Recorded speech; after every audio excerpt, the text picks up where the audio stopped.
Hello and welcome to our MEG Open House. My name is Annemarie Quinto, and I'm an SRA for the UCSD MEG Center.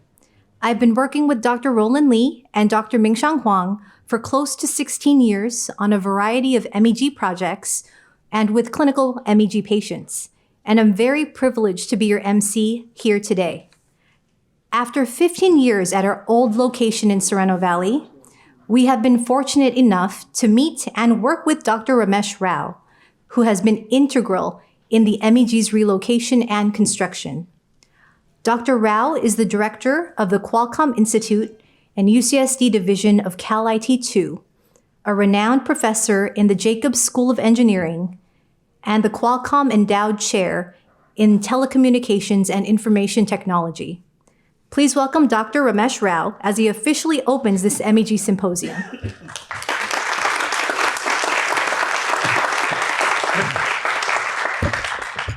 So we have a big lineup of folks, so I will be brief. It's my pleasure to welcome you. You know, this day, the 7th of December, has special meaning for those of us who've been part of the California Institute for Telecommunications and Information Technology, whose UCSD division is the Qualcomm Institute, because 23 years ago, to the day, this is when we were established, with a $100 million award from the state of California, which had to be matched with $200 million from non-state sources. Some of you are new, so I will take the liberty of elaborating just a little bit. The $100 million from the state was all capital monies. It's what built this facility, and the vision behind it was to create unique research facilities that you couldn't create in your own labs, but that would be a shared resource for everybody, not only on campus, but also off campus. So that's what got us going in the year 2000. To be honest, we wrote, Larry is here with us, we wrote a very forward-looking proposal, but I have to admit we did not have the MEG in our mind at the time.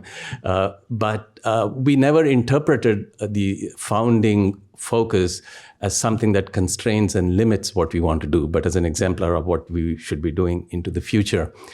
So if you are not already familiar, the $100 million that went into the construction of this facility here, by the way, Cal IT 2 has two other campuses. Besides UC San Diego, there is UC Irvine and now UC Riverside. We got $70 million from the state, our portion of the $100 million, borrowed another 20. And so this building that you're in is about a $100 million facility.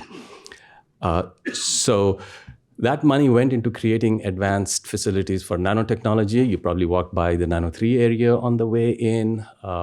It also built advanced facilities for wireless and optical communications. And what we were thinking of as visual analytics back then, virtual reality, augmented reality, those are the technological areas we focused on. But there was also an emphasis from the very beginning on application areas. It wasn't just technology for its own sake. And by far, the largest application area was health. And to this day, it remains so. So the other three are energy, environment, and culture. And one might say that all of these areas are quite tightly intermingled today. You can't work on any one of these problems in isolation. So reaching out and connecting with people is how we survive. You know, we thrive. Our mandate, our reviews, the expectations that everybody has about us is how effective are we in continuing to connect with all parts of campus. This is all across the campus. And increasingly, there is a focus on student involvement and in many ways, this setup that you will learn more about from the many speakers that we have lined up for you exemplifies just about every aspect of what we undertook to do, combining technology with its applications, involving students, researchers, and creating new opportunities for everybody. I can't resist, as somebody who's interested in wireless, you know, I got fascinated when I learned about this facility before it was set up here.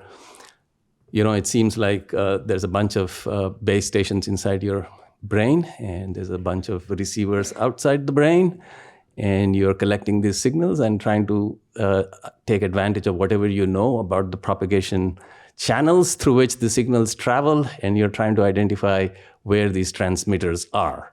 That's basically what you're doing. By the way, this is what a lot of what we do in the design of cellular systems, right? You're deploying these base stations in specific locations, and you're trying to create connectivity across certain regions. So I think This is very close to what many of us in electrical engineering in particular spend a lot of time. So I'm hopeful and very optimistic that in the years ahead, we will build on the relationships that we already have in place and take it much further.